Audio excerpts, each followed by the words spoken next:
Wind, razor sharp and just as cruel, cut across Anna's cheek as she turned to the troglodyte welcoming committee. A wall of parka-puffed backs greeted her. Robin's voice cut through the whistling silence. "Holy smoke!"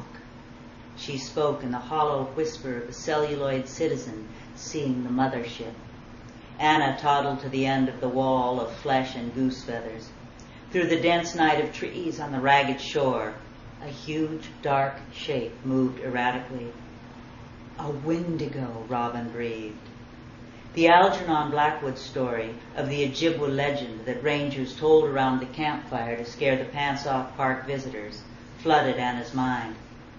The Windigo was a voracious and monstrous cannibal that feasted on human flesh and souls on the shore of the northern lakes, where no one could hear the crying of its tortured victims. Anna was not given to superstition, but the summer she worked on the island, the story had given her the creeps for a few nights. Robin's pale, pinched face and hollow voice brought them back. The creature in the trees was immense, larger than a horse, and moved in painful lurches. It appeared to shrink and expand in an unnatural way, and it took Anna a tense moment to realize the animal was not drifting in and out of supernatural realms, but falling to its knees and fighting its way up again. It stumbled clear of the masking trees and onto the lake ice, hooves ringing loud against the rimed stones. "Watch out," one of the bearded men said. "Not all moose are bullwinkle." Anna shaded her eyes against the glare. Where the moose's antlers should have been were freakishly twisted horns and gobbets of diseased-looking flesh, pustules the size of hen's eggs, 6 or more inches long and dependent from a bony structure grown wild as coral, cancerous, out of control. Head swaying in wide, low arcs as if the deformed antlers tugged at its sanity and drove spikes deep into its brain. The animal lurched toward them. In the harsh light reflecting from the ice, the grotesque growths looked pink and alive. 60 yards from where they stood, the moose went again to its knees.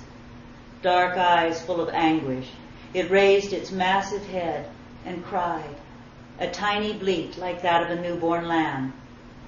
Then its chin fell to the ice, and it didn't move again. In sci-fi movies, when a plague was loosed on mankind, it invariably predicted and produced a growth unfettered by gravity or plan, warts and goiters to cause makeup artists to wriggle with delight. This Windigo was as cursed as any Hollywood extra dying for $80 a day. "What's wrong with it?" Anna was startled at the anger in her voice. "It's rare, but it happens when an older, malnourished bull hasn't enough juice to grow a new set of antlers for breeding season," replied the youngest, looking at the bearded men. "At least we think that's part of it. The Ojibwa thought these moose were taken by the Windigo, possessed by evil." "We should put it out of its misery." This from the tallest and bulkiest of the Cro-Magnons. There was a note of excitement in his voice that bothered Anna almost as much as the crumpled monster on the ice.